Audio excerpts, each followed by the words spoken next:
here. So we're gonna cut down this way and go in that entrance right over there. Okay.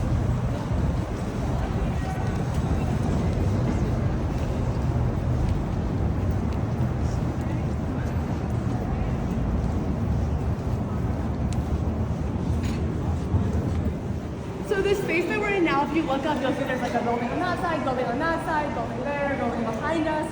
These are all the Parsons buildings. So this kind of holds all the facilities of all Parsons classes, Parsons studios, Parsons facilities, administrative offices.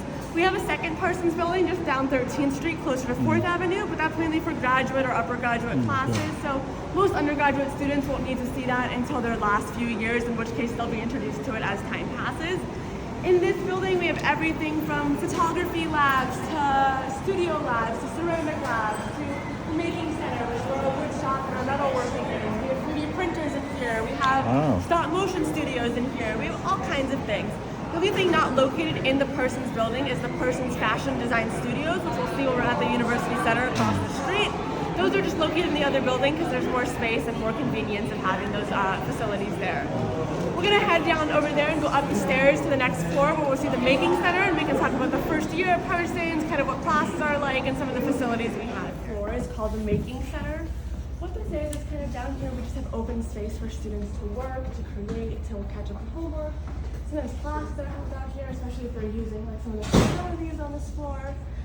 So it's just kind of a general space for students that coexist, and our school as a whole really emphasizes the fact that in our community and that students may be, even within Parsons, you know, an architecture major, a fashion major, a communication design major, which is completely different realms of the arts, but they're all going to come together, whether it be in certain classes, in certain areas, and work together and use the power of collaborative like creation to really work off each other's benefits, work off each other's, like, you know, oh, I know this from this class, I think that would really help your project this way. Things like that, which really allow for communication, collaboration, critique, things like that.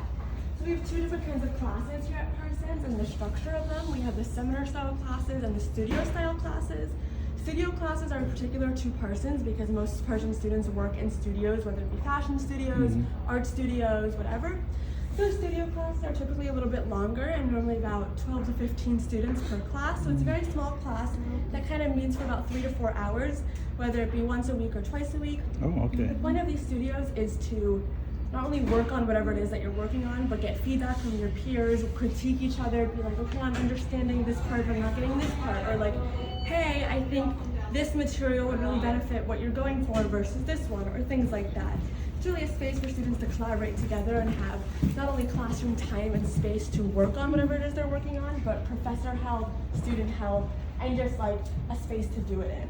The other style of classes at the new school in general, as well as Parsons art serials, whether it be sculpture art, just like making things, designing things, and so we offer these resources that come with being a student here, where you can come and physically check out something that you need to take with you for your project. We have similar things for film cameras and studio equipment to film or create short films. We have similar things for sewing machines and design places and things like that. The only thing that we don't really offer is like fabric or material that way, mainly because it is very highly individualistic to the classes you take and the student that you are. But a lot of older students donate their stuff to younger students, or they sell them for a much discounted price. And we have collabs all over the city of places where you can get a discount or get money off, or be like, I'm a Parsons student, here's my student ID, I need materials, things like that. We're gonna move down this way and past the 3D printers, which are always so cool to look at. And then on the far end, you'll see more kind of open workspace and then the wood shop.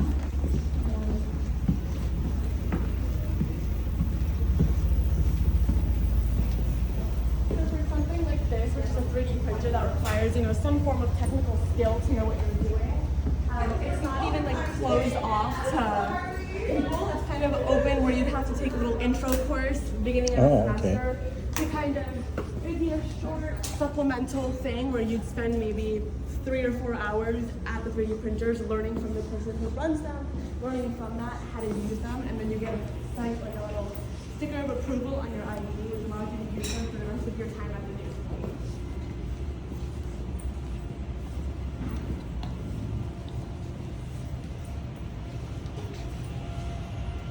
Very nice.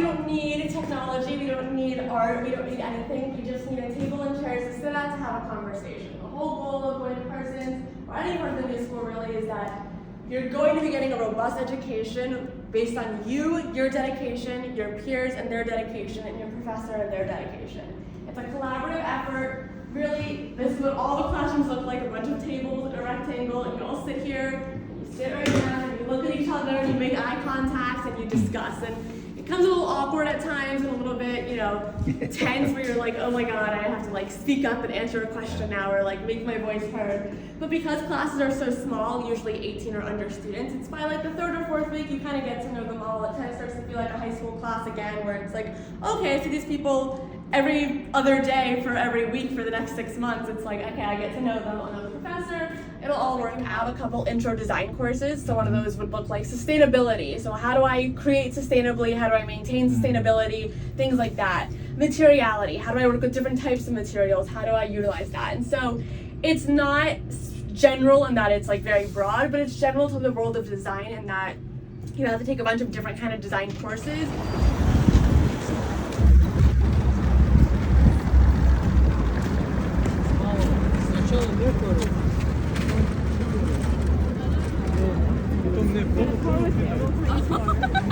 I was like, casual, what's up? Y'all got the best tour guide. Another tour guide here at the school, a co-worker. Thank you. So the cool part about going to a school like this and living in an area like this is you run into people on the street all the time.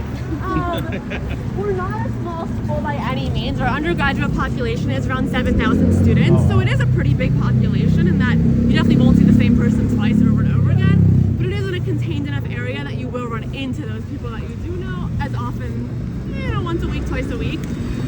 We're an urban campus, as I'm sure you figured out, meaning we don't have like, this is our campus, we're behind gates, we're a college campus. We're just kind of in the city. We're not NYU, which spans up, down, east, west, Brooklyn, whatever. We're kind of one building here, there's a building down that way, we'll cross over. There's a building on 12th Street and then a building a little further down. But we're in between 4th and 6th Avenue and 11th and 16th Street. So a very small radius, all things considered in this general area.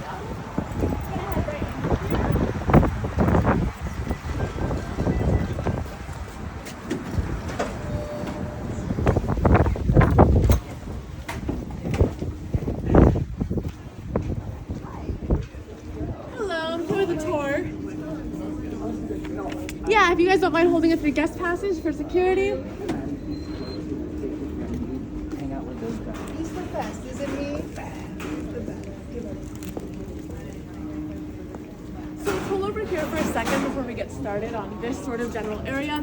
This is our university center. It was built in 2014. It's one of the most recently built buildings.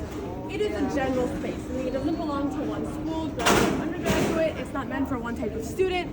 This is our general space for all students. So our cafeteria is in here. You'll see there's a lot more action happening in here because students are just around, existing, doing their thing. Our main cafeteria is in here. One of our main libraries is in here. So this building is floors 1 through 7. Floors 8 through 16 is Carey Hall, which is one of our dorm buildings. Unfortunately, we don't get to see that, but I will cover what the dorms are like and how to access those sort of facilities and seeing them and things like that. Down here is our event space, or one of our event spaces. So it's kind of the general area during the day and during the school week.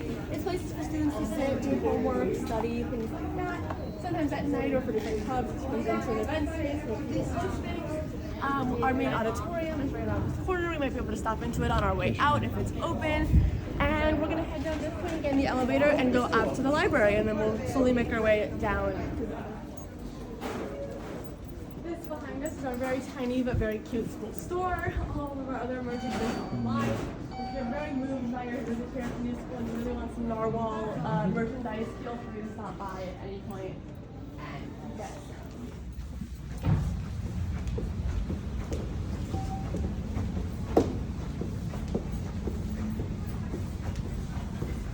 So there's a class going on in there right now, which is always fun to walk past.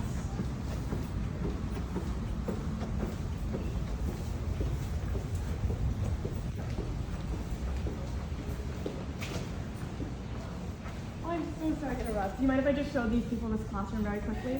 Thank you so much. Very quickly, we'll take a look, not to disturb. I actually have a class in here Wednesday mornings. We all sit around the table and we talk about literature. It's very fun. The windows are nice because then I stay awake. I'm like, oh wow, I'm alive, okay. I'm not dying in a classroom.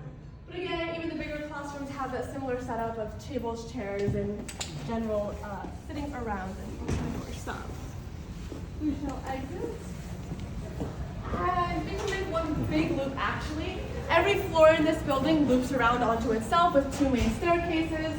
So it's very easy to find your way where you're going, because if you've gone too far, you'll end back around on the other side.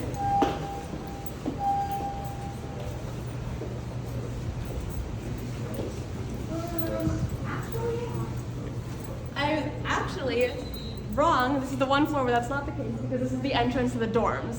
This is how you get to the dorms from this main building. You have to scan your ID, which only works if you're a student who lives in residence halls, to get through, and then those elevators take you to the dorm building. Otherwise, you have to go through the separate entrance a little further down the street for this dorm building. We'll go back this way now. The dorm building in this building, or this area, is mainly an upper graduate dorm, so it's mainly for juniors or seniors, primarily because it's not built to really contain that sort of freshman experience of all the little freshmen meeting each other and having a space to kind of, oh my god, we're all new here, let's knock on everyone's doors and things like that. But it is a great dorm. Again, it's newer because the building is newer and that's what we say.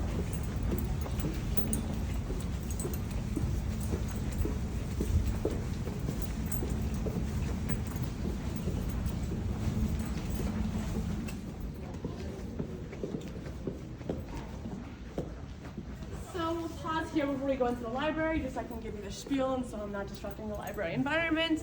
And normally this wall is full of different posters and adverts and things like that. It's a little bare right now because the semester just started. But this is where our community really meets each other. This is how you really find your community at the new school. You meet people in classes very easily and you start to see those people over and over again. That's a great way of connecting. But beyond that, normally that's heavily based on what your major is and what school you go to. So like I'm a history major at Lang. I mostly know history majors at Lang.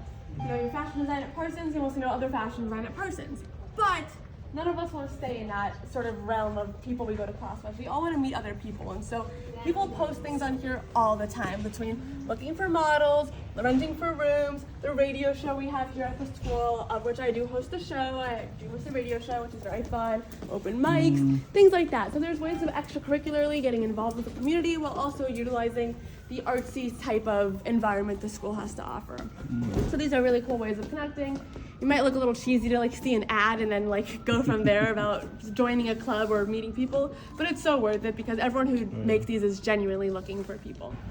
We're about to head into our library, but before we do, a little bit about our library system. We have 3 different libraries here on campus, one in this building, one in the Performing Arts building, and one in the Graduate School building on 16th Street.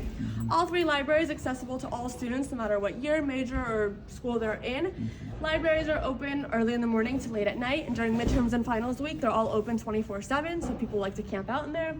Because most of the liberal arts students are writing papers or writing, some sort of long form essay. You'll see a lot of people in there with their computers, their copies, and a bunch of notes typing away. Whereas the Parsons students typically stay in the studios or different areas where they're actually working on their projects versus their essays. In our library itself, we have printers, we have computers to use, we have obviously books and materials like that.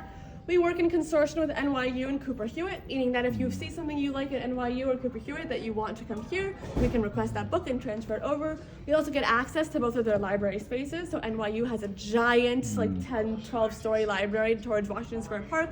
We get access to that by just tapping our new school ID and we're good to go. So we get to benefit off of that.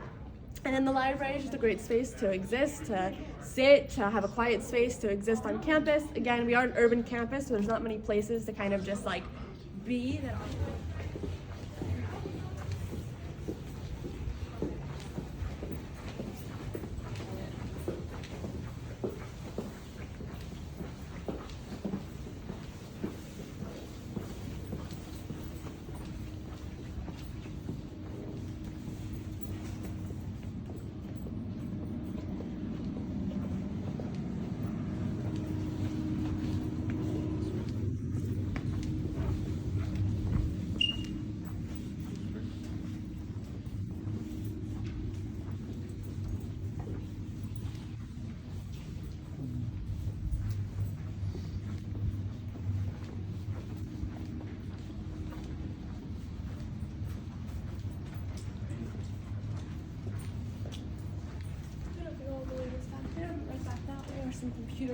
printers are like all the way down there.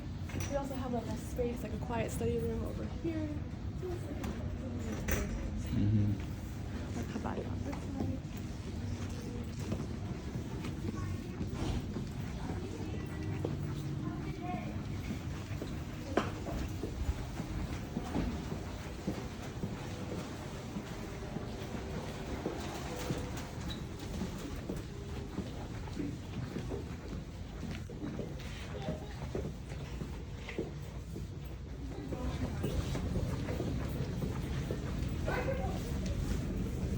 There's just some.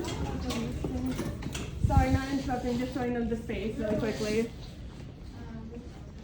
Well, I guess kind of a studio area that could also double as a classroom.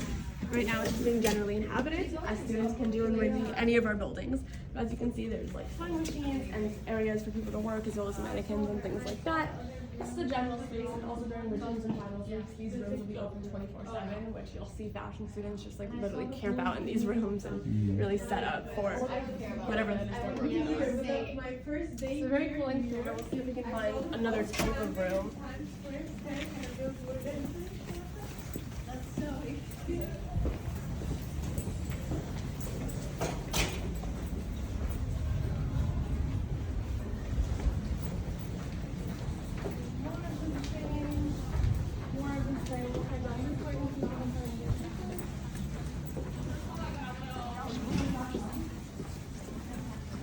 So also right here we have our student disability services, we have advising. Most of our advisors are still meeting over Zoom just because it's convenient to work on the schedule of the students and them. But these are the in-person areas that they can also come to, which is awesome.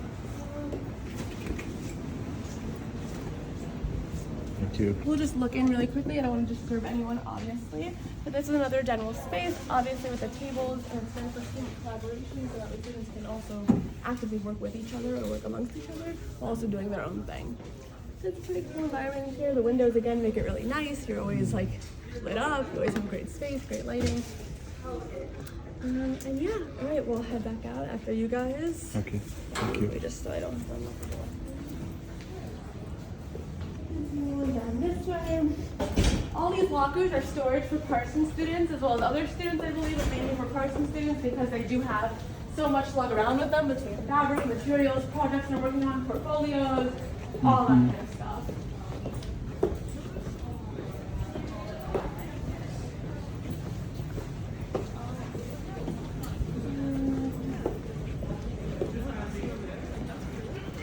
No, I don't. I'll have to do it. More of the same right there. I thought I could find a shoemaking lab, but I think those are by appointment only. So again, these are all different like studios, open areas. You can, I believe, reserve these. So like this is like a classroom right here that is a studio, and so like there's a faculty member who like runs the class in the studio.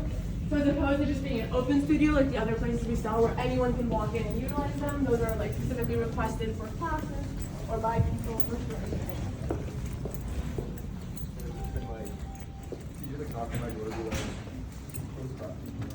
Next, we'll head on down to our cafeteria, and I'll talk about meal plans. Your school ID works as a debit card. So every time you swipe it, every time you go through the cafeteria, get a plate of food, go to pay for it, the money leaves your account like a debit card would. It's not like unlimited swipes. It's not like every swipe is a meal. It's like you're paying for it on a prepaid already card. So once that money runs out, it's out. You can put more on there, things like that. The plans range from 3 meals a day to just like an every now and then plan based on the amount of money you want to put on there. You get dining dollars and dining plus dollars. Dining dollars work at the cafeteria here. Any other, what are they called, cafes or like eateries around the campus. We have one in the liberal arts building. We have a couple other places that serve like coffee, pastries, grab and go snacks, sandwiches, things like that. But your dining dollars work primarily at those. Your dining plus dollars, however, work at Murray's Bagels down the street. They work at a couple grocery stores in the area. They work at a couple other institutions we've paired up with. So that's like your prepaid card just going to other places. So you have less of money on that type of point system just because it is for external businesses. But it does kind of work where it's like, okay, my parents already put money on this card, I'll go use it to buy a bagel instead. So it's nice to have that. Again, you can have a dining plan at any point in your time with the new school.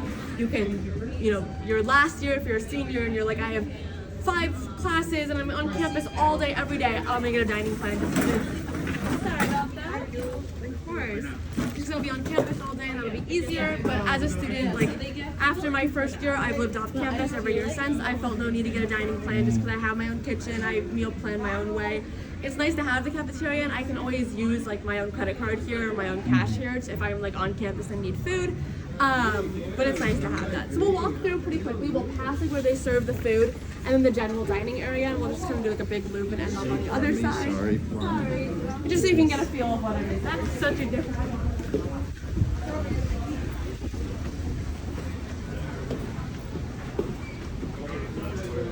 So this is where the food is made and served.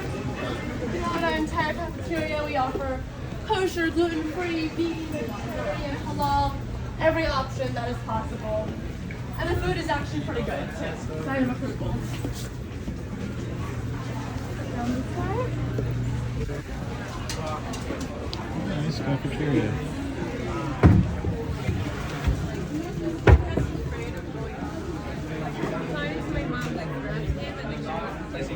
Sí, sí, ese no lo vi todo.